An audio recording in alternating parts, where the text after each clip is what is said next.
What follows are interviews and images of visitors and presenters at the Metropolitan Museum on the 10th anniversary of September 11th, 2001.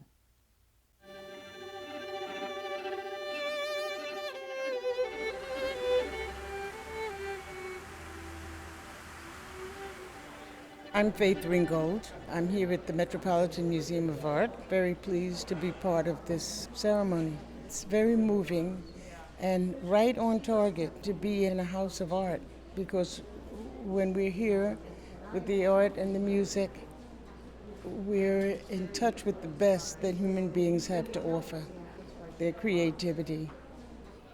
That quilt is magic, and I'm just so happy that I played a role in it.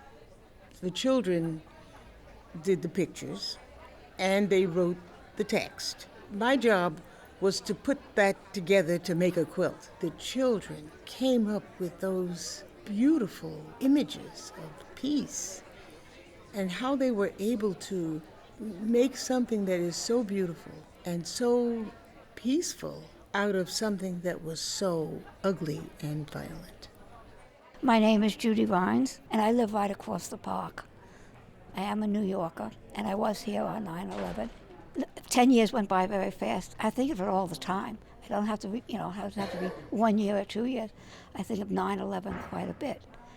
Today was a combination of not just dwelling on the past, but going forward and learning things at the museum, but also in memory.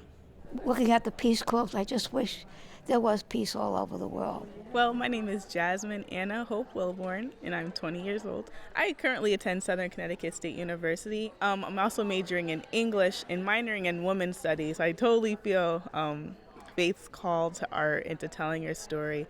I came here simply to immerse myself in those who have mastered the art of making art and encouraging others to go forth with the message of hope and resilience and strength.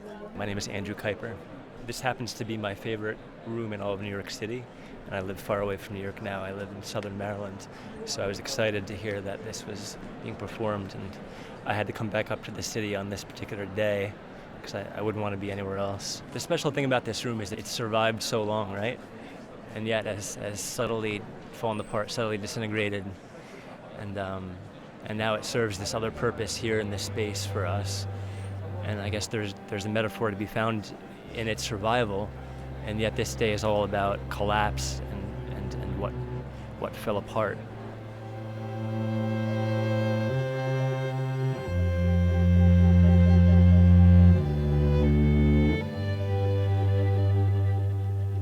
I'm Craig Moreau, and I'm here at the Met today to read poems inspired by Faith Ringgold's 9/11 quilt. Children covet the wax crayons they draw with. In the village, tiles hang on a fence, yellowing the kid's age. A quilt is made to show this. A tourist takes a picture and asks, "Where were you?" This is the 11 o'clock gallery talk on peace, reconciliation, and collaboration in art. So follow me through Greek and Roman, and we'll head downstairs to the Education Center. My name's Carolyn Help in Healy.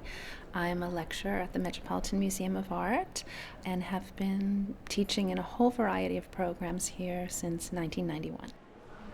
For the next hour, we'll look first at the 9/11 Peace Story Quilt, and then we'll think about this theme of peace and reconciliation, and we'll think about collaborative processes in art making. And we'll go throughout the collection and look at art from a number of different parts of the world, from Europe, from the Middle East, from Africa. But we begin right here in New York City. So let's look at this work and try to get a sense of what the students are saying to us. It's really about halfway through, like in the middle of the second panel, that it changes from memories of the September 11th to the question of what we will do for peace. So it's all about transformation, isn't it? It's all about how do we move forward? How do we transform tragedy into hope? How do we transform sketches and memories into art? My name is Morado Outta. I'm 24 years old. So my piece is the earth with the peace symbol within it and the sunflower growing out of it. At the time in 2001, I was only 14 years old, and thinking back about it now, I would have never thought it would be exhibited at the Metropolitan Museum. At the moment, I was just drawing and not speaking because so much had happened after September 11th with hatred against Arab Americans.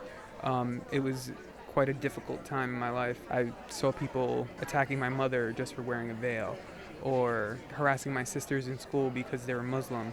You know, it's sad to say now that 10 years after, Islamophobia has ran rampant across the United States.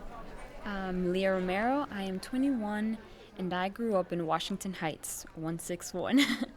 My connection to the Peace Quilt was basically something that I did with a group of other kids in New York, and it's just like amazing how far it's come. So I feel really strongly connected to it. As a little kid, I was 13, 14. The only image that came to mind was peace in New York. That's what I wanted. I wanted there to be complete calmness and tranquility in the city. I wanted people to be happy.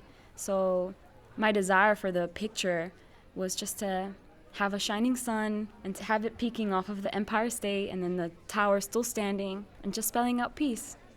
Viewing the quilt, seeing it there on the wall, it feels like such an accomplishment because we really did this as a team, as a community.